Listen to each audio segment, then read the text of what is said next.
Welcome back student. मैं Mayank Kumar Gahlot, public inter college Kanch से। जैसे कि अभी तक आपने मेरे द्वारा जो मैंने अभी तक आपको फिजिक्स पढ़ाई थी वो पढ़ाया था भाग 1। ठीक, आज हम पढ़ रहे हैं भाग 2 और भाग 2 में हम लास्ट चैप्टर यानी कि अध्याय नंबर 14 कर रहे हैं। और इसके बाद एक चैप्टर और आता था हमारा संचार व्यवस्था। कौन सा चैप्टर आता था? संचार व्यवस्था, जो पूर्णतः हट चुका है।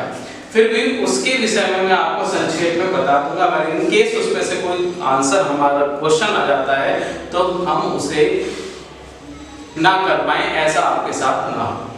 ठीक है, क्वेश्चन आ सकता है, ये नहीं है कि नहीं आएगा। ये कोई जरूरी नहीं है कि सिलेबस से आ गया तो उसको क्वेश्चन आएगा ही नहीं, ऐसा कुछ नहीं है। ये आपने माइंड से बात निकाल देना। जितने पहले भी टॉपिक हमने पढ़े हैं, कुछ टॉपिक ऐसे थे जो 30% जो सिलेबस किया गया है वो हटा दिया गया है। क्लियर हो रही बात इतनी? ठीक, तो हम इसलिए मैं इस चैप्टर को लास्ट चैप्टर बोल रहा हूँ, अध्याय नंबर 14। इसके बाद एक चैप्टर होता है संचार व्यवस्था। ठीक, तो सबसे पहले चैप्टर का नाम जैसा आपको दिखाई दे रहा है, अर्धचालक इलेक्ट्रॉनिकी। ठीक, तो हमें यह जानना है कि पहले अर्धचालक होता क्या है। ठीक है, तो जब हम अर्धचालक जान पाएंगे फिर हम उसके बाद चर्चा करेंगे इलेक्ट्रॉनिकी होता क्या है, उसके विषय में चर्चा करेंगे। और जब हम ये जान जाएंगे तो इस चैप्टर में क्या क्या होने वाला है, क्या क्या हम करने वाले हैं, क्या क्या पढ़ने वाले हैं, क्या क्या हम समझने वाले हैं, वो चीज हमें संक्षेप में पता चल जाएगा। और इस चैप्टर को पढ़ने में हमें बहुत ही मजा आएगा। यकीन मानिए ये चैप्टर एक ऐसा चैप्टर है जो पढ़ने में बहुत ही इंटरेस्टेड है और आप सभी को मजा आने वाला है। अगर मेरी बातें आप कॉन्सेप्ट बाय कॉन्सेप्ट उसे क्लियर करते चलेंगे तो आपको बहुत इंटरेस्ट आएगा इस चैप्टर में। ठीक है, अब सबसे पहले बात हम करते हैं अर्धचालक की, कि अर्धचालक होता क्या है। ठीक, आपने पढ़ा है चालक को चालक या चालक पढ़ा है और उसके बाद अचालक पढ़ा है। ठीक है, ये हम इसी साल में पढ़ चुके हैं फर्स्ट किताब में। चालक पदार्थ क्या होते हैं, अचालक पदार्थ क्या होते हैं, या विद्युत रोधी पदार्थ क्या होते हैं। चलिए मैं एक बार फिर डिफाइन कर देता हूं कि चालक पदार्थ वे पदार्थ होते हैं जिसमें धारा का प्रवाह सुगमता से होता है। उन पदार्थों को क्या कहते हैं? हम चालक पदार्थ कहते हैं। क्लियर हुई बात ये? और अर्धचालक अब आया हम अचालक। अचालक क्या होते हैं? जिसमें धारा का प्रवाह होता ही नहीं है। जिसमें क्या होता है? धारा का प्रवाह बिल्कुल भी नहीं होता, उसे हम क्या कहते हैं? अचालक कहते हैं। अब बात आते हैं अर्धचालक पे। तो इन दोनों के बीच यानी कि चालक और अचालक पदार्थ के मध्य का कोई ऐसा पदार्थ, ठीक है, जिसमें कुछ गुण चालक के होते हैं और कुछ गुण अचालक के होते हैं, वह पदार्थ hamaरा क्या कहलाता है? अर्धचालक कहलाता है। क्लियर हो रही है इतनी बात? ये वेरी गुड। अब हम बात करते हैं इलेक्ट्रॉनिकी क्या होता है।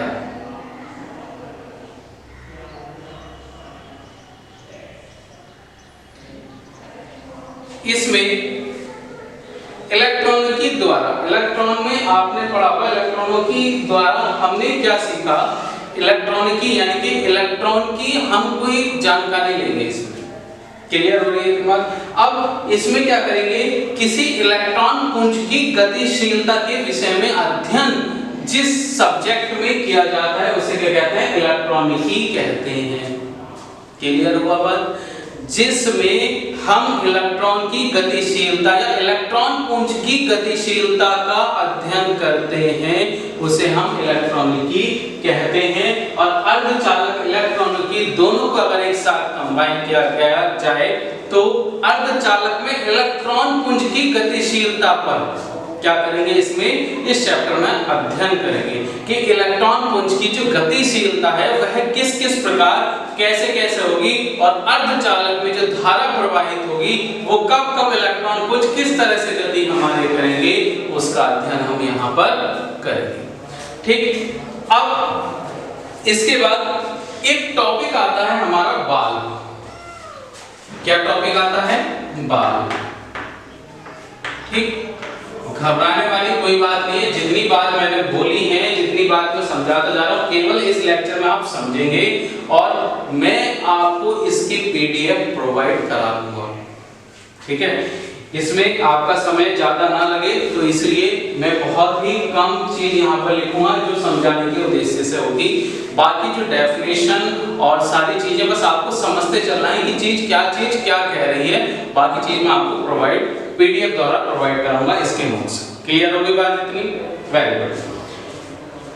अब क्या होता है बाल। बाल क्या होता है, एक कांच की एक ट्यूब होती है। क्या होती है, हमारी कांच की एक ट्यूब होती है जिसके अंदर निर्वात यानी कि वैक्यूम होता है।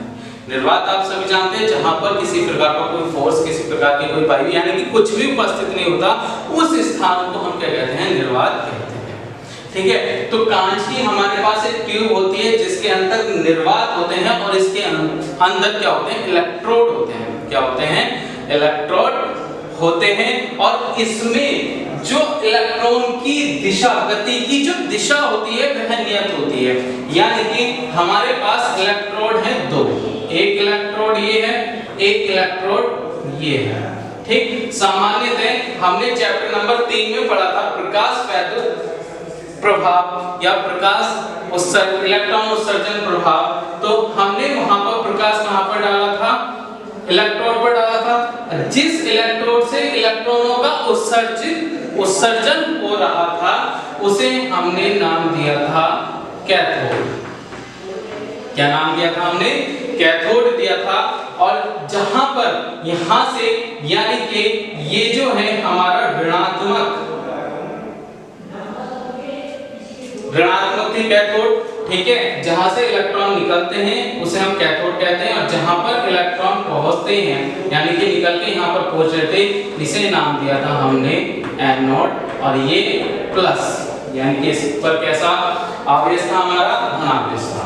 ठीक है, तभी तो इलेक्ट्रॉन यहां पर पहुंच रहे थे। तो हमारी जो बाल्ब होता है वह क्या होता है, एक हमारी कांच की ट्यूब यानी कि कांच की एक नली होती है जिसके अंदर क्या होता है, निर्वात होता है। इसके अंदर क्या होते हैं, इलेक्ट्रोड होते हैं और इलेक्ट्रोडों की संख्या के आधार पर ही हम 3-4 प्रकार के बाल्ब बना लेते हैं। वो किस तरह से बनाते हैं अभी हम आगे चर्चा करेंगे इस विषय में।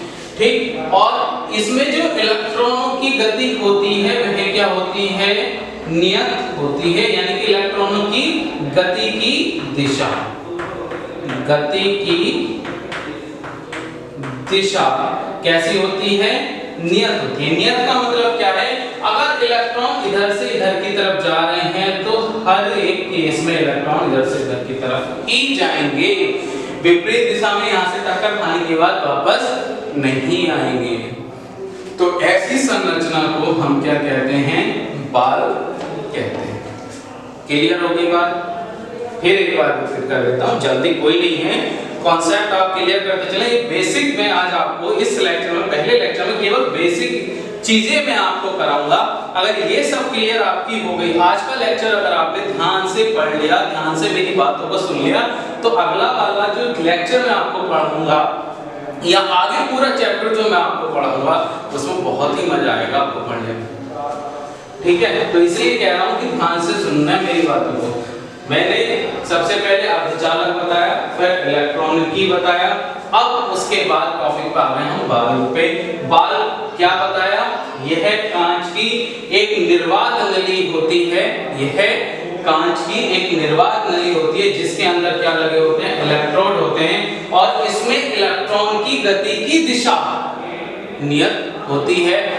इस सारे सिस्टम को या इस सारे निकाय को हम क्या कहते हैं, बाल्ब कहते हैं। और इलेक्ट्रोड हमारे कैसे होते हैं, एक कैथोड होगा और एक एनोड होगा। कैथोड कौन सी वाली छड़ होगी, जिससे इलेक्ट्रॉनों का उत्सर्जन हो रहा है, और एनोड कौन सी छड़ होगी, जहां पर इलेक्ट्रॉन जाकर अवशोषित किए जा रहे हैं। क्लियर होगी बात। ये हमने भली भांति चैप्टर नंबर 3 में पढ़ा था, ठीक है। प्रकाश इलेक्ट्रॉन का उत्सर्जन किस प्रकार होता है और अवशोषण किस प्रकार होता है, ठीक है। प्रकाश इलेक्ट्रॉन के उत्सर्जन से, जो प्रकाश इलेक्ट्रॉन उत्सर्जन या फोटो इलेक्ट्रॉन जिसे हम कहते हैं, अगर वो बहने शुरू हो जाते हैं तो परिपथ में धारा प्रवाहित हो जाती है। हमने पहली बात पूर्व पढ़ा था, क्लियर होगा, ठीक।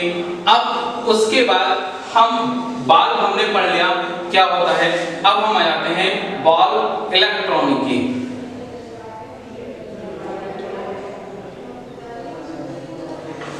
क्या बॉल इलेक्ट्रॉनिकी,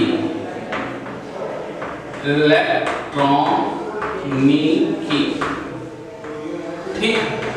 अब बाल हमने जान लिया कि बाल क्या होता है। बाल इलेक्ट्रॉनिकी की या इलेक्ट्रॉनिक्स की वह शाखा, बाल इलेक्ट्रॉनिकी क्या होता है, इलेक्ट्रॉनिक्स की वह शाखा जिसके अंतर्गत हम क्या है, इलेक्ट्रॉन पुंज की गतिशीलता को